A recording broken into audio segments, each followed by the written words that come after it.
40 வருஷம் கட்சியில் இருந்தேன்னு சொல்றதுக்கு ஸ்டாலினுக்கு அருகதை கிடையாது. புரியுதுங்களா? ஸ்டாலின் வந்து அப்படி ஒரு 40 வருஷம் கஷ்டப்பட்டு வரல. அவர் வந்து விஷாவில் நான் உள்ள போனேன்னு சொல்ல, விஷாவில் உள்ள பண்ணேன் தப்பு, பொம்பளை கேஸில் உள்ள போனால் அது விஷான்னு சொல்லிட்டு இருக்காரு. அவர் சொல்றதுல ஏற்றுக்க முடியாது. தேமுதிக அன்னைக்குல இருந்து யார் பெட்டி வெயிட்டாக கொடுக்குறாங்களோ அவங்களுக்காக அலைஞ்சாங்க. தேமுதிக என்ன இருக்குது இப்போ? அதெல்லாம் வந்து விஜயகாந்த் டயத்தோட முடிஞ்சு போச்சு. 0 + 0 = 0. அவங்க கல்யாண மண்டபத்தை ஒரு 200 கோடி ரூபாய்க்கு பேசி விற்றாங்க. அந்த செட்டில்மெண்ட் இன்னும் அவங்களுக்கு வரல. அவர் திமுக காரங்க தான் அதை வாங்கினது. ஸோ அந்த காசுக்காகவும் ஒரு ராஜ்யசபா சீட்டுக்காக தான் அங்கே போயிருக்காங்க. ஒரே ஒரு ராஜ்யசபா சீட்டு வச்சு அவங்களால கட்சியும் வளர்க்க முடியாது, அவங்கள தொண்டர்களையும் காப்பாற்ற முடியாது. தொண்டர்கள் என்றைக்குமே வந்து கேப்டனுக்காக உண்மையாகவே டிஎம்கேக்கு என்றைக்கும் வேலை செய்ய மாட்டாங்க. விஜயகாந்த் இருந்திருந்தால் இன்னைக்கு அதிமுக கூட கூட்டணி இருந்திருப்பாரு. இவங்க எங்களுக்கு துரோகம் பண்ணிட்டு தான் போயிருக்காங்கன்றதோட அந்த ஒரு 40 அன்னைக்கு 40 சீட்டு கொடுத்து 29 எம்எல்ஏவை கொண்டு வந்த எங்களை மறந்துட்டாங்க. இன்னைக்கு எதுக்காக போனாங்கன்றத நல்லாவே தமிழ்நாடு மக்கள் நன்கு அறிவார்கள். கட்டிங்காக தான், பணத்துக்காக தான் கூட்டணி. இது வரைக்கும் 300 கோடி வாங்கியிருக்கிறதா கேள்விப்பட்டிருக்கோம். அவங்களோட காலேஜ் வந்து ஒரு திமுகவோட முக்கிய பிரமுகர் வாங்கியிருக்கிறதாகவும் அதை வந்து ஒரு முக்கியமான ஒரு பைசா, அதாவது ஒரு 400லேருந்து 500 கோடி அவங்களுக்கு தரணும். அதை நீங்கள் நாங்கள் கொடுக்கணும்னா நீங்கள் எங்கள் கூட்டணிக்கு வரணும் அப்படின்ற பலவந்தமாக அழைக்கப்பட்டதாக ஒரு தகவல். தேமுதிக போனதுனால எங்களுக்கு எந்த ஒரு இதுவும் கிடையாது. ஆல்ரெடி எங்கள் கூட்டணி பலமாக தான் இருக்குது. பிரிந்து சென்றவர்கள் எல்லாரும் மீண்டும் வந்து சேர்ந்துருக்காங்க. எங்களோட கூட்டணி பலமாக இருக்குது. தேமுதிக எதுக்கு ஆசைப்பட்டு போனாங்கன்ற தமிழ்நாடு மக்கள் நன்கு அறிவார்கள்.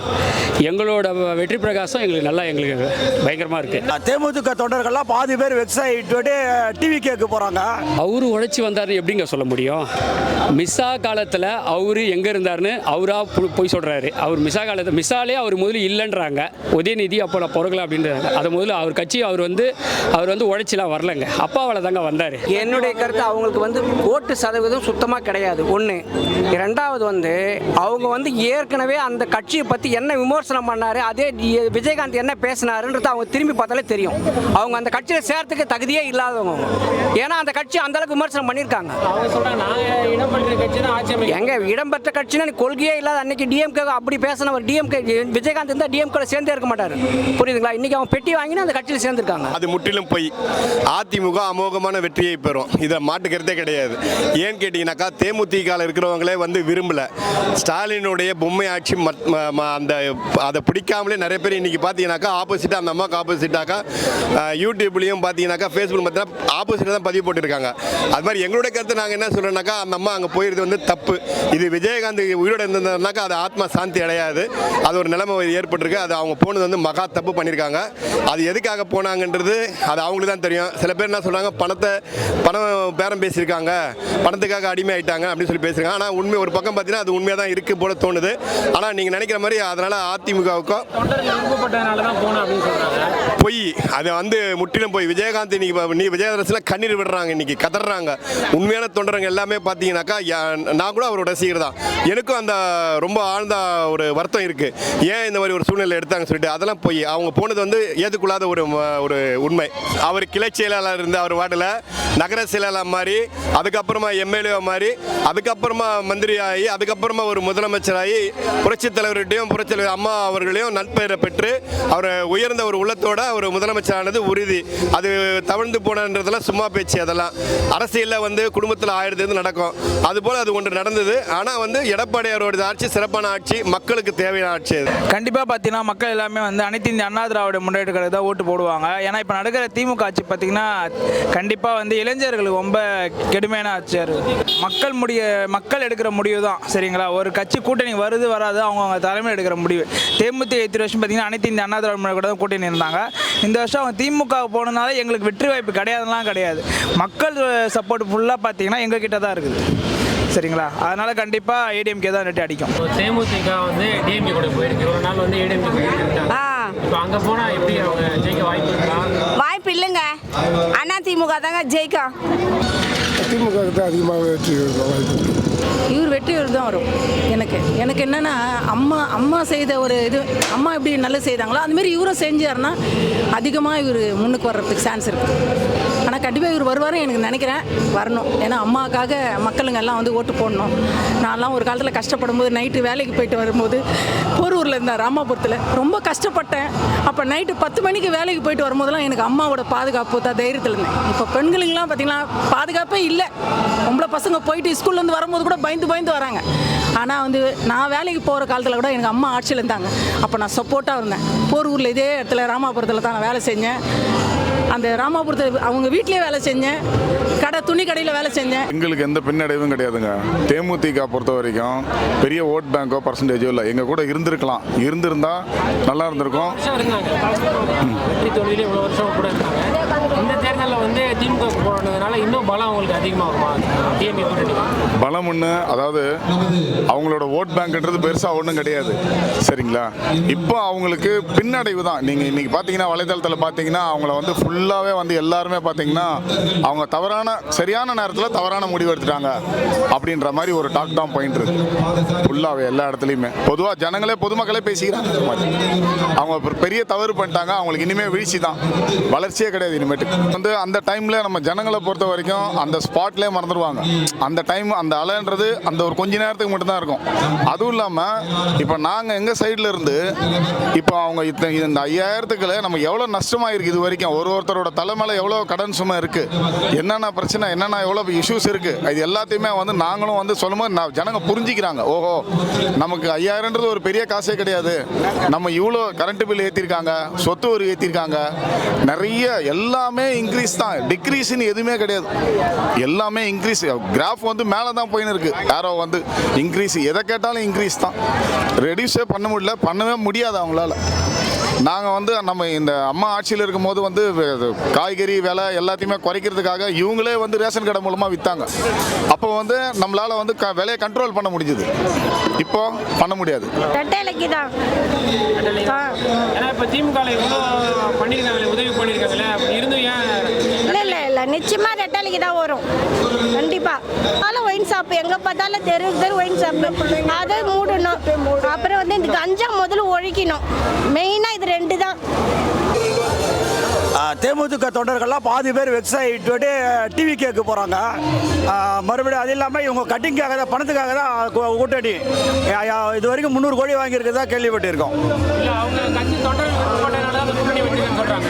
கட்சி தொண்டர்கள் எல்லாம் விருப்பம் கிடையாது. எந்த மீட்டிங்கில் எங்கே ஒளிபரப்பு பண்ணாங்க, எந்த ஒரு தொண்டரை ஓட்டு போட்டு இது இல்லை ஒரு கான்ஃபரன்ஸ் மாதிரி வச்சு பண்ணல. அவங்க சொன்னாங்க அந்த மாதிரி தொண்டர்கள் வச்சு இது பண்ணுறோம், கட்சி நிர்வாகிகளை வச்சு பேசுகிறேன்னு. எந்த நிர்வாகி இது பண்ணியிருக்காங்க? அது சம்மந்தமான எந்த ஒரு இது அறிவிப்பு வெளியில் எந்த ஒரு மீட்டிங் நடந்த மாதிரி தெரியல. அந்த பணம் வரவே இல்லை. எங்களுக்கெல்லாம் அந்த பணம் வரவே இல்லை. அவங்க மாதம் கொடுக்குற பணத்தை சேர்த்து வச்சு கொடுத்துருக்காங்க. அது பாதி பேத்துக்கு தான் கொடுத்துருக்காங்க, பாதி பேத்துக்கு பணம் வரவே இல்லை. ஆனால் இவங்க வந்து எடப்பாடி அண்ணா வந்து கரெக்டாக பொங்கலுக்கெல்லாம் பணம் கரெக்டாக வந்து இருந்தது. இவ்வளோ நாளாக கொடுத்துருக்கணும் இல்லையா? இப்போ எதுக்கு கொடுக்குறாங்க? போன வருஷம் பொங்கலுக்கு பணம் வரல. இப்போ இந்த வருஷம் எலெக்ஷன் வர்றதுனால அவங்க சேர்த்து வச்சு கொடுத்துருக்காங்க. 3 வருஷமா வெயில் அடிக்கல, அப்போ தான் வெயில் அடிக்குது. தேமுதிக போனதுனால எங்களுக்கு எந்த ஒரு இதுவும் கிடையாது. ஆல்ரெடி எங்கள் கூட்டணி பலமாக தான் இருக்குது. பிரிந்து சென்றவர்கள் எல்லாரும் மீண்டும் வந்து சேர்ந்துருக்காங்க. எங்களோட கூட்டணி பலமாக இருக்குது. தேமுதிக எதுக்கு ஆசைப்பட்டு போனாங்கன்ற தமிழ்நாடு மக்கள் நன்கு அறிவார்கள். எங்களோட வெற்றி பிரகாசம் எங்களுக்கு பயங்கரமாக இருக்குது. என்ன காரணமாக இருக்குது? ஏன்னா இது இவ்வளோ வருஷமாக போகாத விஜயகாந்த் வந்து முதல் முறையே திமுக கூட்டணி போயிருக்காங்க. என்ன காரணம், எதனால்?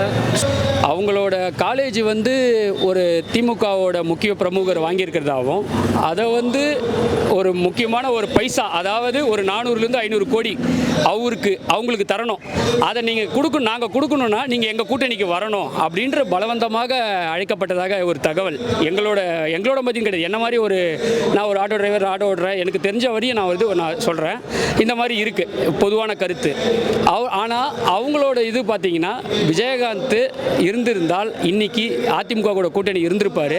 இவங்க எங்களுக்கு துரோகம் பண்ணிட்டு தான் போயிருக்காங்கன்றதோட அந்த ஒரு 40 சீட்டு கொடுத்து 29 எம்எல்ஏவை கொண்டு வந்த எங்களை மறந்துட்டாங்க. இன்னைக்கு எதுக்காக போனாங்கன்றதை நல்லாவே தமிழ்நாடு மக்கள் நன்கு அறிவார்கள். அவரு உழைச்சி வந்தார்னு எப்படிங்க சொல்ல முடியும்? மிஸ்ஸா காலத்தில் அவரு எங்கே இருந்தார்னு அவராக போய் சொல்கிறாரு. அவர் மிஸ்ஸாலே அவர் முதல்ல இல்லைன்றாங்க. உதயநிதி அப்போ நான் பிறக்கல அப்படின்றாங்க. அதை முதல்ல அவர் கட்சி அவர் வந்து உழைச்சிலாம் வரலங்க. அப்பாவால் தாங்க வந்தார்.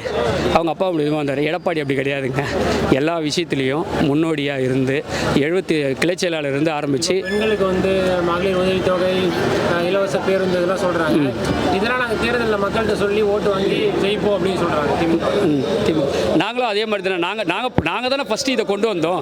2021 எலெக்ஷனில் இதை கொண்டு வந்தது நாங்கள் தானே முதல்ல. இந்த இலவச பேருந்து மாதம் 1000 ரூபாய் கொண்டு வந்த எங்களோட தேர்தல் வாக்குறுதியிலே ஃபஸ்ட்டு இருந்தது நாங்கள் தானே. அப்போ ஆளுங்கட்சி நாங்கள் தானே. அதை நாங்கள் கொண்டு வந்ததுக்கு அப்புறம் தான் இதை பார்த்து தானே இவங்களோட தேர்தல் அறிக்கையே வந்தது. இவங்களோட தேர்தல் அறிக்கை வந்தது எங்களை பார்த்து தானே. சரிங்களா? எங்களோட தேர்தல் அறிக்கை தானே இது. 2021 இது எடுத்து பார்த்தீங்கன்னா எங்களோட தேர்தல் அறிக்கை இது. எங்களோட தேர்தல் இந்த வாட்டி அதை நாங்கள் மிஸ் பண்ண மாட்டோம். மக்கள்கிட்ட கொண்டு சேர்ப்போம். 7.5 இட ஒதுக்கீடு, மெடிக்கல் காலேஜஸ், இன்றைக்கி மகளிர்கள் இன்றைக்கி வந்து சின்ன பசங்க ஸ்கூல் உள்ள இன்றைக்கி என்னென்ன கொண்டு போகிறாங்கன்னு நான் கண்கூடாக பார்க்குறோம். நாங்களாம் லேடிஸுக்கு எவ்வளோ கஷ்டப்படுறாங்க, மகளிர்கள் சின்ன பசங்க. திமுக பண்ணியும் தோல்வி அடைக்கிறதுக்கு என்ன காரணமாக இருக்கும்னு நினைக்கிறீங்க? இந்த ஆட்சியில் இவ்வளோ பண்ணியும் திமுக தோக்குதுன்னா இந்த காரணத்தால் தோக்குது அப்படின்னா என்ன சொல்லுங்க? என்னென்னா இப்போ லாஸ்ட்டு இப்போ பண்ணாங்க பாருங்கள், இந்த 3 மாதம் கூத்து, இதுதாங்க தோல்வி அடைய காரணமாக இருக்கும். இவ்வளோ நாள் பண்ணாததை 3 மாதமாக பண்ணுறாங்கன்னா அது எப்படிங்க? இவ்வளோ நாள் பண்ணாததை 3 மாதமாக பண்ணுறாங்கன்னா அவசர அவசரமாக காசு கொடுக்கறது, அவசரமாக இதை பண்ணுறது, இதெல்லாம் காரணம் இது தோல்வியாக தாங்க இருக்கும். அவங்க கல்யாண மண்டபத்தை ஒரு 200 கோடி ரூபாய்க்கு பேசி விற்றாங்க. அந்த செட்டில்மெண்ட் இன்னும் அவங்களுக்கு வரல. அவர் திமுக காரங்க தான் அதை வாங்கினது. ஸோ அந்த காசுக்காகவும் ஒரு ராஜ்யசபா சீட்டுக்காக தான் அங்கே போயிருக்காங்க. ஒரே ஒரு ராஜ்யசபா சீட்டு வச்சு அவங்களால கட்சியும் வளர்க்க முடியாது, அவங்கள தொண்டர்களையும் காப்பாற்ற முடியாது. தொண்டர்கள் என்றைக்குமே வந்து கேப்டனுக்காக உண்மையாகவே டிஎம்கேக்கு என்றைக்கும் வேலை செய்ய மாட்டாங்க. ஸோ எடப்பாடி அண்ணனுக்கு தான் வேலை செய்வாங்க, நம்ம ஏடிஎம்கே கூட்டணிக்கு தான் வேலை செய்வாங்க, என்டிஏ கூட்டணிக்கு தான் வேலை செய்வாங்க. அவங்க தொண்டர்கள் இன்றைக்கும் அந்த கொடியோட இங்கே கலந்துக்கிறதுக்கும் எல்லாத்துக்கும் தயாராக இருக்கிறாங்க. அந்த அம்மா எடுத்த முடிவை அவங்க ஏற்றுக்கல. இது கண்டிப்பாக அவங்களுக்கு பின்னடைவு தான் செல்லும்.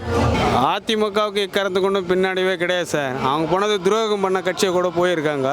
அதனால் யார் இந்த கட்சியில் வந்தாலும் வர காட்டியும் கண்டிப்பாக ஏடிஎம்கே என்பது உறுதியாக ஜெயிக்கும். அது 200 தொகுதிக்கு மேற்பட்ட இடத்துல ஜெயிக்கும். எடப்பாடி பழனிசாமி அவர்கள் வந்து தவழ்ந்து தான் முதலமைச்சர் ஆனாருன்னு சொல்லி ஸ்டாலின் அவர்கள் வந்து சொல்கிறாரு. அவர் சொல்கிறது பொய்யான இது சார். அது தவந்துனா கோயிலில் கொடுத்தா எல்லாமே தவந்து காலில் விடுறாங்க, பெரியவங்களாண்ட ஆசீர்வாதம் வாங்குறாங்க. அதெல்லாம் தவறான கருத்து. அது 0 + 0 = 0. தேமுதிக என்ன இருக்குது இப்போ? அதெல்லாம் வந்து விஜயகாந்த் டயத்தோட முடிஞ்சு போச்சு. பாம்பரியும் பாம்பின் கால். ஒரு வட்டச் செயலாளராக இருந்து வர்றவனுக்கு தான் தெரியும் வட்டச் செயலாளரோட அருமை, கட்சியோட அருமை. வெளியில இருந்து 1000 பேர் 1000 சொல்லலாம், தவழ்ந்து வரலாம், செய்யலாம். தவழ்ந்து வந்து நாங்கள் யாரும் டிஎம்கே கார கால பிடிக்கலையே. தேமுதிக இவ்வளோ நாள் இல்லாமல் இப்போ திமுக கூட போயிருக்காங்க. அதை பற்றி உங்களோட கருத்து என்ன காரணமாக இருக்கும்? தேமுதிக அன்னைக்கிலிருந்து யார் பெட்டி வெயிட்டாக கொடுக்குறாங்களோ அவங்களுக்காக அலைஞ்சாங்க. நீங்களே சொல்லுங்கள், இன்னைக்கு விஜயகாந்த் இருந்திருந்தா அந்த கட்சிக்கு போயிருப்பாரா? எவ்வளோ அசிங்கப்படுத்தினாங்க அவரை.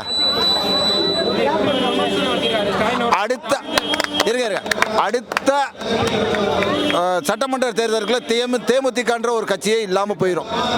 நிச்சயமாக இருக்காது. இதே மாதிரி குதிச்சுக்கிட்டு இருந்தாங்கன்னா என்னுடைய கருத்து, அவங்களுக்கு வந்து ஓட்டு சதவீதம் சுத்தமாக கிடையாது. ஒன்று.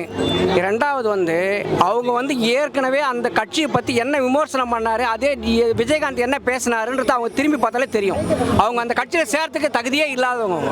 ஏன்னா அந்த கட்சி அந்த அளவுக்கு விமர்சனம் பண்ணியிருக்காங்க. எங்க இடம்பெற்ற கட்சினா கொள்கையே இல்லாத அன்னைக்கு டிஎம்கே அப்படி பேசின ஒரு டிஎம்கே விஜயகாந்த் இருந்தால் டிஎம்கே சேர்ந்தே இருக்க மாட்டார்.